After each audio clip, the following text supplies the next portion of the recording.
네, 우리가 계속해서 느헤미야 시리즈 이번 주가 이제 마지막 시간인데요.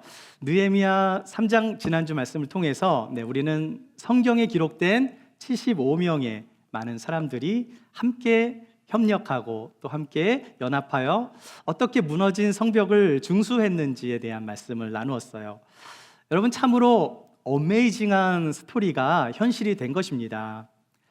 사람의 눈으로 볼 때는 정말 어떻게 이러한 척박한 환경 속에서 어떻게 이런 엄청난 일을 했을까라고 생각할 수 있는데, 정말 누구도 생각할 수 없는, 아무도 할 수 없었던 일을 느헤미야와 또 백성들이 함께 합력해서 정말 기적과 같은 일을 해내고 만 거예요. 여러분, 이 일이 절대 쉬운 게 아니에요. 왜 어렵죠? 왜 어렵습니까? 이게 어려운 것 여러 가지 말씀을 드렸죠. 한번 왕이 조서를 내려서 중단시킨 거를 다시 조서를 받아서 이거를 또 멀리 2000km가 넘는 곳에 와서 많은 사람들이 와가지고 함께 합력해서 성벽 재건을 이룬다라는 것, 너무나 어려운 일인데, 제가 여기서 질문을 하나 드릴게요. 혹시 세계 최초로 동력 비행기를 만들어 비행에 성공한 형제들이 있는데 여러분 아실 거예요. 누구죠? 라이트 형제. 라이트 형제, 윌버 라이트와 오빌 라이트 형제들이 1903년도 12월 17일에 플라이어 1호를 타고요, 인류 최초로 동력 비행입니다. 그냥 동력이 없는 행글라이더 이런 게 아니라 동력 비행에 성공을 했는데 몇 분 동안을 날았을까요? 12초 동안 36m를 날랐어요. 그런데 같은 날 첫 번째 시도 때 그랬고요, 세 번째 시도를 했는데 59초 동안 244m를 날랐습니다. 그리고 2년 후에는 이제 플라이어 3호를 타고요, 4기통으로 된 좀 더 업그레이드된 버전으로 13마력의 엔진을 달고요, 38분 동안 45km를 날랐다고 해요. 근데 여러분, 놀라지 마세요. 비행기의 설계도를 최초로 그린 사람은 라이트 형제가 아니라 그보다 400년 빠른 사람이에요. 400년 전 사람, 누구일까요?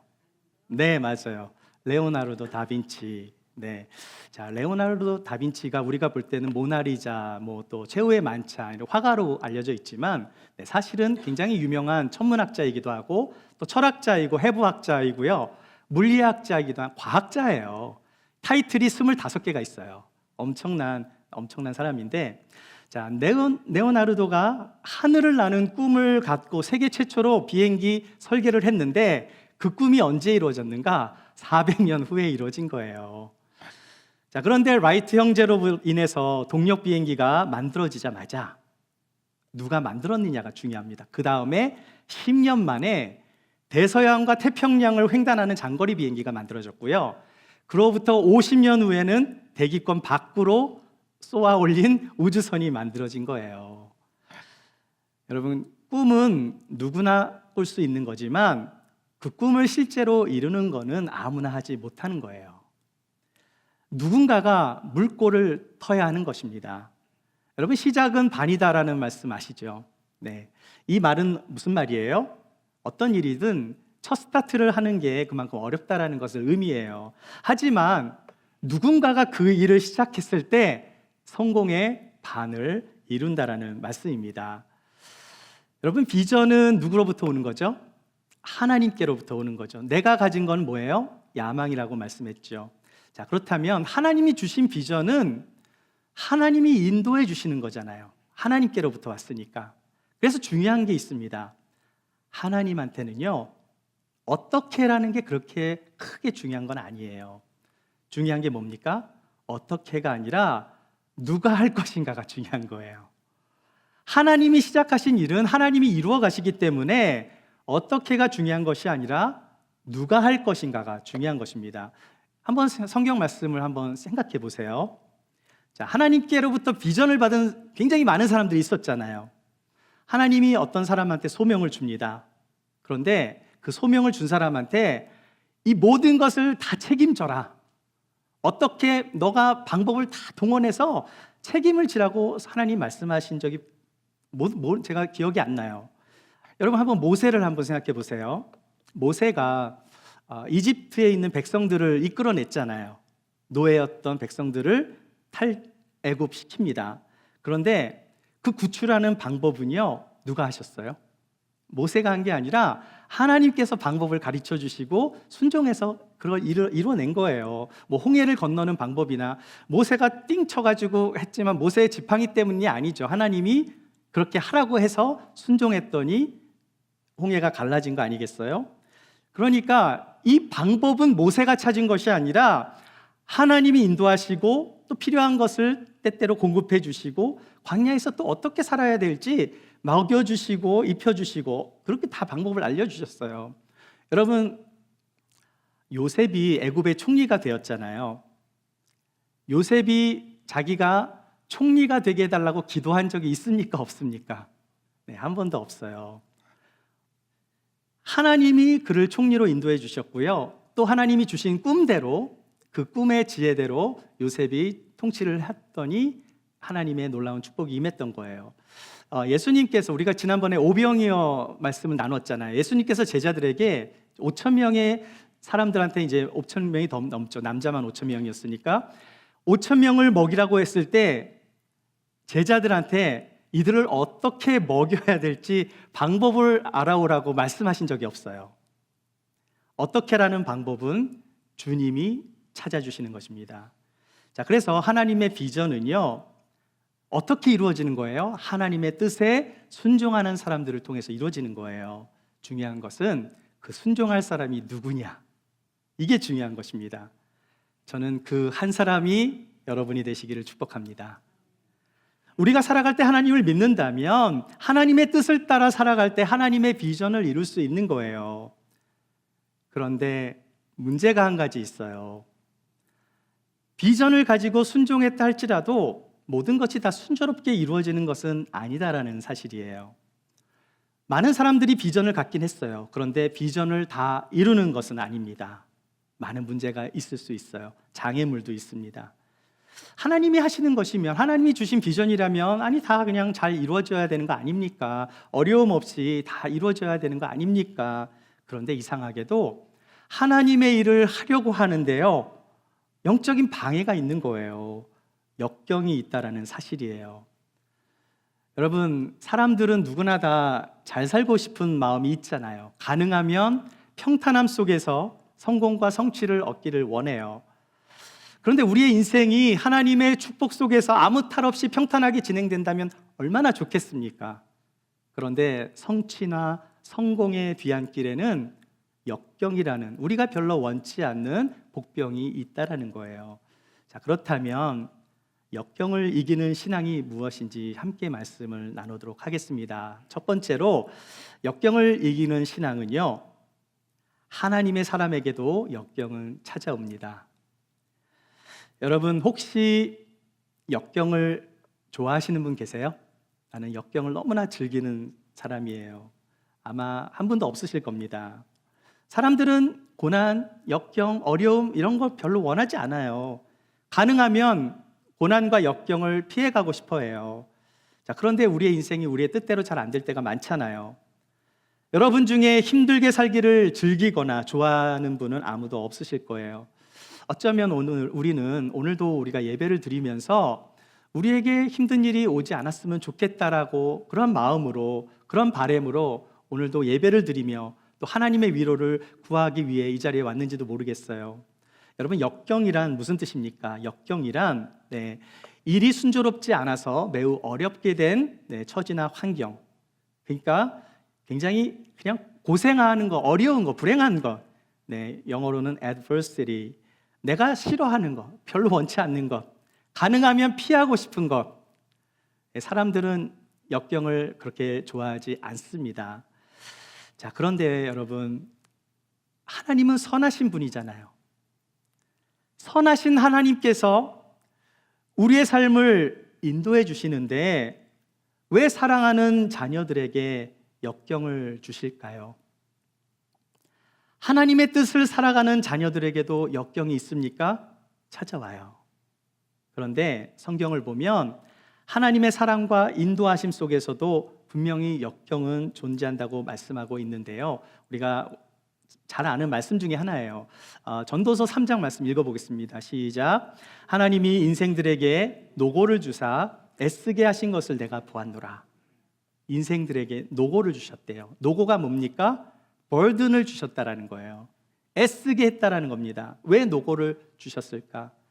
고생 좀 해봐라, 이렇게 하나님이 그런 마음으로 노고를 주신 게 아니에요. 그 다음 말씀이 뭐죠? 11절 말씀 읽어보겠습니다. 시작. 하나님이 모든 것을 지으시되 때를 따라 아름답게 하셨고 또 사람들에게는 영원을 사모하는 마음을 주셨느니라. 그러나 하나님이 하시는 일의 시종을 사람으로 측량할 수 없게 하셨도다. 하나님이 로마서에도 말씀하시지만 하나님 합력해서 선을 이루시는데요, 하나님이 지으신 것이 모든 것이 뭐예요? 때를 따라 아름답게 하셨다라는 거예요. 하나님이 지은 모든 것, 이런 환경 속에서 오는 모든 것, 이것을 통해서 우리에게 역경을 통해 어떻게 우리를 빚어내요? 아름답게 우리의 삶을 인도해 주신다라는 거예요. 우리가 피하고 싶어하는 역경은 우리를 패망의 길로 인도하는 게 아니라는 거죠.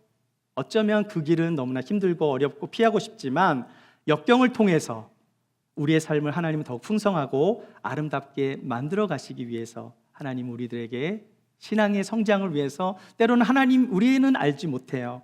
시종 하나님이 하시는 일 우리는 측량할 수 없지만 하나님은 아시기 때문에 우리들에게 역경을 허락하신다라는 거예요. 느헤미야가 하나님의 비전을 성취하기 위해서 성벽 재건을 위해 고군분투하면서 그렇게 열심히 짓고 있는데 뜻하지 않은 역경이 찾아온 거예요. 1절 말씀을 같이 읽어보겠습니다. 시작. 산발랏이 우리가 성을 건축한다 함을 듣고 크게 분노하여 유다 사람들을 비웃으며. 느헤미야를 힘들게 했던 건 누구예요? 산발랏. 산발랏이 누굴까요? 머리를 막 산발한 사람일까요? 산발랏이 막 조롱을 하는데요, 이 감정을 이렇게 막 흔들어 놓는 거죠. 자, 유다와 느헤미야의 마음을 흔든 사람이 산발랏인데, 이 산발랏은 사마리아 총독입니다. 사마리아 사람이라기보다는 페르시아, 그 당시에 통치는 페르시아가 있기 때문에 페르시아에서 임명한 사마리아 총독이 산발랏이에요. 불에 타버렸잖아요, 성벽이. 자, 이 상황에서 이걸 재건하기 위해서 이거를 페르시아 왕으로부터 조서를 받아서 많은 이 제목들을 가지고 또 많은 사람들을 데리고 함께 유대에 와서 성벽을 재건하고 있는데, 이 상황을 보니까 주변에 있는 총독들이 위협으로 느껴진 거예요. 요즘 한국도 가끔 이렇게 한국과 미국이 이렇게 훈련 같은 거 하면은 가끔씩 이렇게 북한에서 미사일 쏘잖아요. 왜 그렇습니까? 신경이 쓰이는 거죠. 뭔가 성벽이 재건되고 있으니까 신경이 쓰이는 거예요. 위협적으로 느껴진 것입니다. 만약에 이 성벽이 다 재건이 되면 어떻게 될까? 염려하는 거예요. 이스라엘이 경제적으로 또 군사적으로 자립하게 된다면 그 지역, 그 주변 지역에서 자신들이 통치가 위협을 받을 수 있다고 생각했기 때문에 이 산발랏과 같은 이 총독이 방해를 했던 거예요.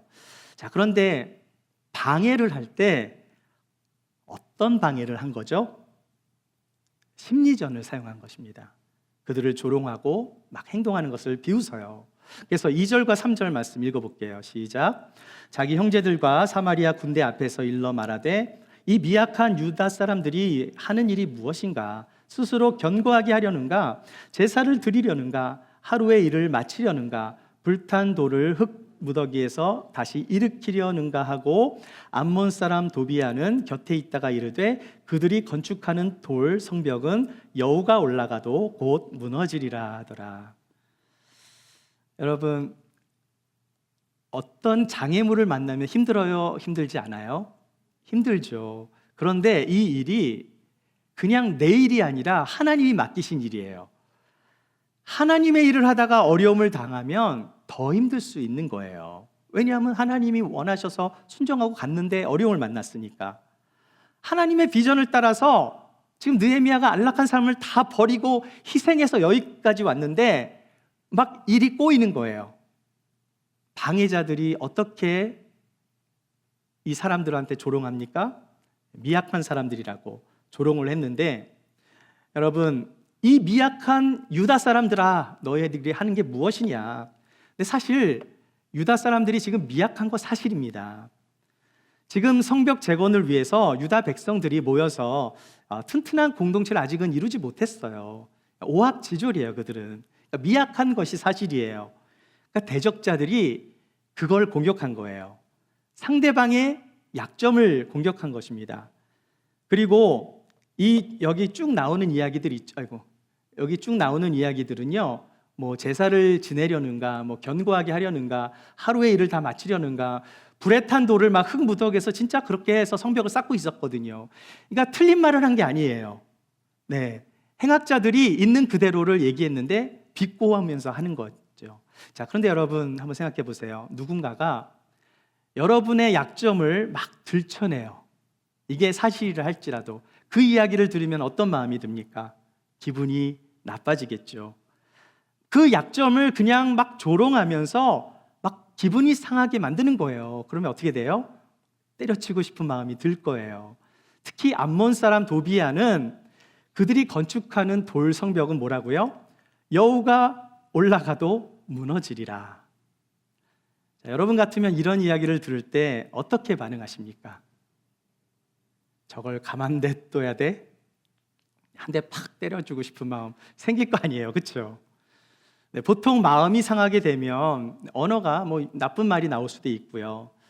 특히 뭐 부부 싸움을 할 때도 서로 감정이 상할 수도 있어요. 혹시 나는 한 번도 부부 싸움 안 해봤다 하시는 분 계신가요? 유빈자매, 아직 결혼 안 했으니까. 원래 세상에서 가장 사랑하는 사람이 잘못하면 그 사람이 가장 미운 법이에요.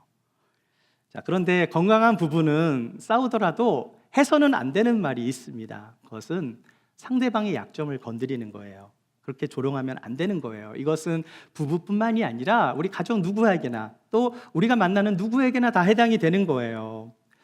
저희 부부가 사실은 이제 같은 학번이거든요. 그래서 친구 사이였다가 결혼을 했기 때문에 지금도 뭐 가끔씩 이렇게 뭐 작은 문제로 이렇게 다투는 경향이 있긴 있어요. 목회자 가정도 부부싸움을 합니다, 여러분.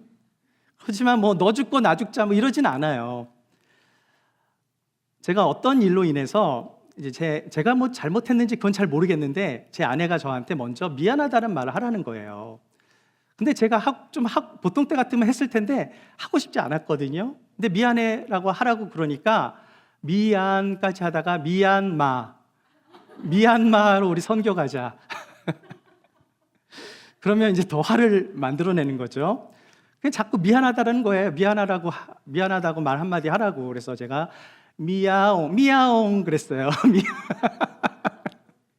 더 약을 올렸더니 네, 그 다음엔 제가 책임을 못 지는 일이 발생했어요. 여러분, 화가 날 때 잘 참으세요? 못 참으세요? 20년, 30년 신앙생활을 해도 잘 못 참는 이유가 있다면 아마도 내 안에 뭔가 쌓인 분노가 많거나 해결되지 않는 그런 부분들이 많을 때 그게 건드려지면은 그게 폭발하게 되는 거죠. 오랫동안 참지 못하는 성격에 우리가 익숙해져 있는 거예요. 어떤 상황에서 돌발하는 나의 모습을 보게 되면 그것이 오랫동안 길들여진 나의 성격 때문일 수 있어요. 신앙생활에서 평소에 기분이 안 좋을 때 내가 어떻게 반응하는가는 굉장히 중요한 것입니다. 자, 그런데 느헤미야는 무엇에 길들여진 사람인가? 자, 열심히 하나님을 일을 했어요. 열심히 성벽을 재건하는데 누군가 나타나서 막 깐죽거리면서 여우가 올라가도 무너지는 걸 막 이렇게 비웃으니까 느헤미야가 어떻게 반응했는가? 네, 우리는 느헤미야의 반응을 통해서 우리가 어떻게 신앙생활을 해야 되는가를 우리는 배워야 하는 거예요. 여러분 같으면 어떻게 반응하시겠습니까? 그런데 놀랍게도 느헤미야는 기도했다라는 거예요. 그래서 역경을 이기는 신앙 두 번째로 나누고 싶은 것은 역경을 이기려면 뭐예요? 반드시 기도해야 됩니다. 우리 옆에 분한테 이렇게 인사 나누시면 좋겠는데요. 기분이 나빠도 기도합시다.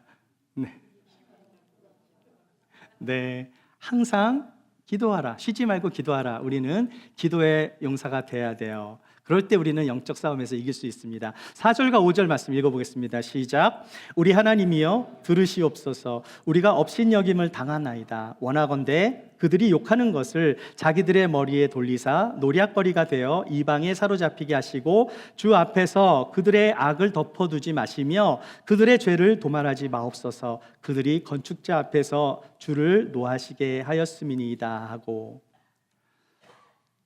기도의 내용이 어떠세요? 기도 같으세요? 네. 원망하는 그런 기도 같이 느껴지기도 하잖아요. 여러분, 인생에 복병이 나타나고 방해자가 등장하고 역경이 찾아올 때 믿음의 사람들에게 필요한 것은 뭐예요? 반응하는 것이 그냥 우리의 마음대로 반응하는 것이 아니라 그 상황을 그대로 하나님께 가져가는 거예요. 느헤미야도 사람인데 왜 화가 안 나겠습니까? 하나님의 사람은 감정이 없는 사람이 아닙니다.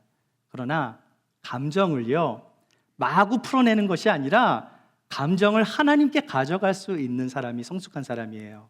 자, 그런데 느헤미야의 기도를 보면 이게 진짜 기도인가 이런 생각이 들어요. 예수님은 원수를 사랑하라고 하셨는데 여기 보니까 막 이렇게 행악을 다 그냥 그들한테 돌려달라고. 자, 이런 기도를 하나님이 들으실까요? 네. 그런데 사실 지금 느헤미야가 처한 이 상황은요, 영적 전쟁 중이었어요. 우리가 3장에도 지난주에도 말씀을 나누었지만 느헤미야의 그 성벽 제거는 궁극적으로 하나님 나라를 세워가는 일 중에 있었다는 거잖아요. 하나님의 나라를 세워가는 것이었기 때문에 대적자들은 지금 느헤미야를 공격하고 있는 것 같지만 사실은 유다 공동체를 깨트리려고 하나님을 대적하는 것이 되는 거예요. 이것을 느헤미야가 그대로 하나님께 올려드린 것입니다. 하나님께 이 이야기를 드린 거예요. 그런데 느헤미야도 사람이니까 화가 났겠죠. 이 상황이 굉장히 중요한 상황이잖아요. 그런데 막 적들이 약을 올리고 건축자들의 그 사기를 다 떨어뜨려 놓으니 화가 났을 것입니다. 하지만 이 상황에서 느헤미야는 하나님의 정의를 원하며 기도한 거예요. 우리가 이것을 놓치면 안 됩니다. 흥하느냐 망하느냐 이런 분위기 속에서 정말 감정이 폭발하려는 그 상황에서 느헤미야의 즉각적인 반응은 뭐였어요? 기도였다라는 거죠. 자, 그런데 그의 기도는 자신의 상한 마음을 뭐라고요? 있는 그대로 하나님께 아랜 기도였어요. 여러분, 인생을 살다 보면 어려움이 찾아와요? 찾아오지 않아요? 찾아올 때가 많잖아요. 때로는 내가 잘못한 것도 아닌데 다른 사람한테 내가 피해를 볼 때도 있고요. 억울한 일을 당할 때도 있어요. 또 생각하면 생각할수록 또 창피한 일을 경험할 때도 있습니다. 그런데 문제를 어떻게 해결해야 돼요? 하나님께 가져가야 하는 훈련을 해야 하는 거예요. 그 문제를 그대로 하나님께 가지고 가서 기도하면 우리의 마음이 정리가 되고 또 우리가 기도할 때 분별력이 생기게 되는 것입니다. 감정적으로 반응하게 되면 그르칠 일도 기도하며 분별력이 생기게 되면 실수하지 않게 되는 거예요. 그는 자신이 받은 상처와 아픔을 하나님께 그대로 가지고 가서 있는 그대로의 감정을 하나도 빼지 않고 그 속상한 마음을 하나님께 다 아뢰는 것입니다. 여러분의 속마음을 누가 알아줄까요? 네, 우리 가까이 사는 가족들도 잘 몰라줄 때가 많잖아요. 친한 친구도 잘 모를 때가 있어요. 어떻게 다 우리의 속마음을 알 수 있겠습니까? 서로의 마음을 이해한다는 것은 쉬운 게 아니죠. 그러나 우리를 가장 잘 아시는 분이 누구시죠? 우리의 속마음을 가장 잘 이해해 주시고 우리를 어떤 상황 속에서도 다 아시는 분은 하나님이신 거예요. 우리의 고민과 아픔이 있을 때, 때로는 고난 중에 원망의 기도라도 하나님께 드릴 때 하나님은 그러한 기도를 받으신다라는 사실을 우리가 믿고 그 위로의 하나님을 경험하시기를 축복합니다. 여러분, 혹시 사극 같은 걸 보시면 가끔씩 이런 장면이 나오거든요. 신하가 뭘 잘못했어요. 왕한테 엎드려서 전하 죽여주시옵소서 이런 거 많이 보신 적 있죠. 근데 분명히 상황으로 보면 죽고 싶지 않은 것 같은데 죽여달라고 막 그런 멘트가 있어요. 그러면 임금이 어떻게 합니까? 정말로 네 소원이 죽는 거냐? 그렇다면은 네 소원대로 해주마. 사약을 받아라. 이렇게 안 하거든요. 그 이야기를 들은 임금은요, 또 좀 측은한 마음이 생겨서 비록 드라마를 할지라도 임금이 그렇게 또 안 해줘요. 그렇게 기도를 그렇게 원하는 대로 다 안 해주죠. 자, 하나님은 어떻겠습니까? 하나님은 우리의 마음을 다 이해하시는 하나님이세요. 우리가 하나님 앞에 가식적으로 나갈 필요가 전혀 없는 것입니다. 나는 죽겠고 힘들고 막 그런 상황에서 하나님한테 기도만 하면 거룩하신 하나님, 많은 미사여구를 해서 기도할 필요가 없는 거예요. 있는 그대로 하나님 앞에 나아가시면 돼요. 하나님은 다 이해하세요. 임금도 신하가 죽여달라고 했는데 안 죽이는 것처럼 우리가 하나님 앞에 모든 것을 다 토로할지라도 모든 것을 아시는 하나님은 우리의 모든 것을 상황을 아시기 때문에 우리는 있는 그대로 하나님 앞에 나아갈 수 있는 거예요. 지금 느헤미야는 감정을 어떻게 처리했어요? 하나님께 가져간 거예요. 또 그가 많은 생각을 하면서 그렇게 드렸던 기도가 아니었어요. 그는 자신이 경험하고 느꼈던 모든 일들을 바꿔주실 분께 기도를 한 것입니다. 중요한 것은 어떻게 했어요? 느헤미야가 힘든 상황에서 혈기를 부린 것이 아니라 기도를 선택한 거예요. 여러분의 마음이 정말 힘들고 어려울 때, 낙심이 될 때, 고통이 찾아올 때, 누구한테도 이야기할 수 없는 상황이 있을 때 하나님께 기도하시는 여러분이 되십시오. 있는 마음 그대로 다 토해냈을 때 우리의 마음에 하나님의 위로와 평강이 임하게 될 줄 믿습니다. 더불어 분별력이 생기고 하나님이 어떻게 해야 되는 방법도 가르쳐 주시는 거예요. 자, 이제 느헤미야한테 어떠한 일이 벌어졌는지 이 상황에서 이렇게 기도하고 나서 6절로 가보겠습니다. 6절 같이 한번 읽어볼게요. 이에 우리가 성을 건축하여 전부가 연결되고 높이가 절반에 이르렀으니 이는 백성이 마음 들여 일을 하였음이니라. 여러분, 이 상황 속에서 어떻게 됐어요? 성을 건축하여 전부가 연결이 됐대요. 혹시 지난주 말씀 기억나세요? 지난주 이렇게 성이 있는데 10개 문이 있었잖아요. 그게 다 이 연결이 됐다라는 거예요. 다 연결이 되고 성의 높이가 절반까지 왔다라는 거예요. 대적자들의 방해와 공갈과 협박과 조롱, 더 나아가서는 그런 위협 속에서, 이런 심리적인 그런 상황 속에서도 불구하고 백성들은 자신이 원했던 그 목표의 절반을 이룬 것입니다. 그래서 어떻게 됩니까? 여러분, 이 상황이 지금 어떤 상황인지 눈에 보이세요? 느헤미야가 기도하고 있었을 때 어떻게 절반이 올라갔겠어요? 백성들은 열심히 일을 했겠죠. 열심히 재건을 한 거예요. 자, 여러분, 이 말씀을 통해서 우리는 무엇을 배울 수 있습니까? 신앙생활은 기도만 하고 가만히 있는 게 아니라는 거예요. 기도만 하고 가만히 있으면 하나님이 다 알아서 해주시겠지가 아니고요. 그런다고 성벽이 저절로 세워지는 건 아니잖아요. 누가 성벽을 세웠어요? 백성들이 세운 것입니다. 하나님은 사람을 통해서 일을 하십니다. 한쪽에서는 기도를 열심히 해야 돼요. 한쪽에서는 열심히 벽돌을 쌓아야 하는 거예요. 다시 말하면 믿음과 행함이 같이 가야 한다는 거예요. 제가 서두에서 시작이 반이라고 말씀드렸잖아요. 기도하고 믿음으로 하던 일을 계속했더니 놀랍게도 성벽 재건의 절반이 올라갔다는 거예요. 그 성벽 재건의 작업은요, 생각하는 것보다 더 빨리 진행이 되었어요. 그러다 보니까 적들에게는 더 큰 위협으로 느껴졌던 거예요. 성벽 재건이 박차를 가하면 가할수록 분노한 그 세력들은 더 방해 공작을 많이 하면서 이제 그의 방해 공작들이 점점 더 실제적이고 구체적으로 변해가요. 결국 대적자들은 예루살렘을 치려고 연합군대를 조직하게 됩니다. 7절과 8절 말씀을 보겠습니다. 산발락과 도비아와 아라비아 사람들과 암몬 사람들과 아스돗 사람들이 예루살렘 성이 중수되어 그 허물어진 틈이 메꾸어져 간다 함을 듣고 심히 분노하여 8절 읽겠습니다. 시작. 다 함께 꾀하기를 예루살렘으로 가서 치고 그곳을 요란하게 하자 하기로. 여러분, 참으로 이상한 일이 벌어진 거예요. 예전에는 이 여러 나라 사람들이 이렇게 똘똘 뭉친 적이 없었거든요. 자, 그런데 희한하게 하나님을 대적할 때는 이렇게 똘똘 뭉치는 거예요. 그 대적자들이 모두가 한 마음으로 똘똘 뭉쳐서 예루살렘을 공격하기로 계획을 세운 것입니다. 이전까지는 그냥 심리전이었거든요. 야유와 또 조롱에 섞인 말로 심리전을 펼쳤다면 이제는 백성들을 실제적으로 공격하겠다고 선전포고를 한 거예요. 느헤미야에게 있어서 이제부터가 진짜 위기가 이제 찾아온 겁니다.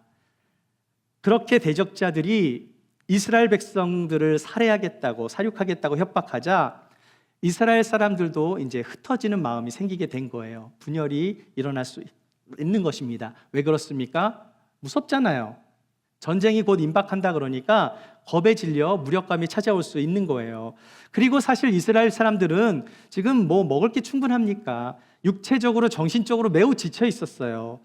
진퇴양난에 빠진 것입니다. 이런 위급한 상황 속에서 느헤미야는 어떻게 이 역경을 극복하고 이겨나갔는가? 역경을 이겨내는 신앙, 우리 마지막은 세상을 두려워하지 않고 하나님을 두려워해야 합니다. 아멘이신가요?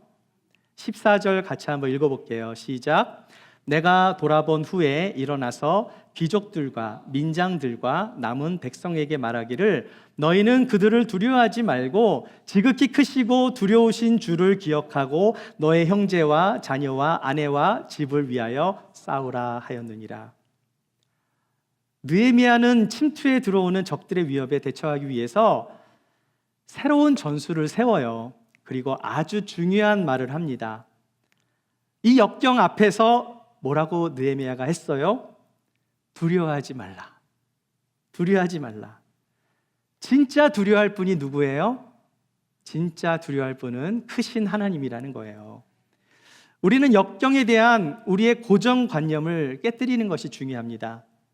우리가 아는 경험과 기준으로 역경을 보는 게 아니라 역경보다 크신 하나님을 바라봐야 되는 거예요.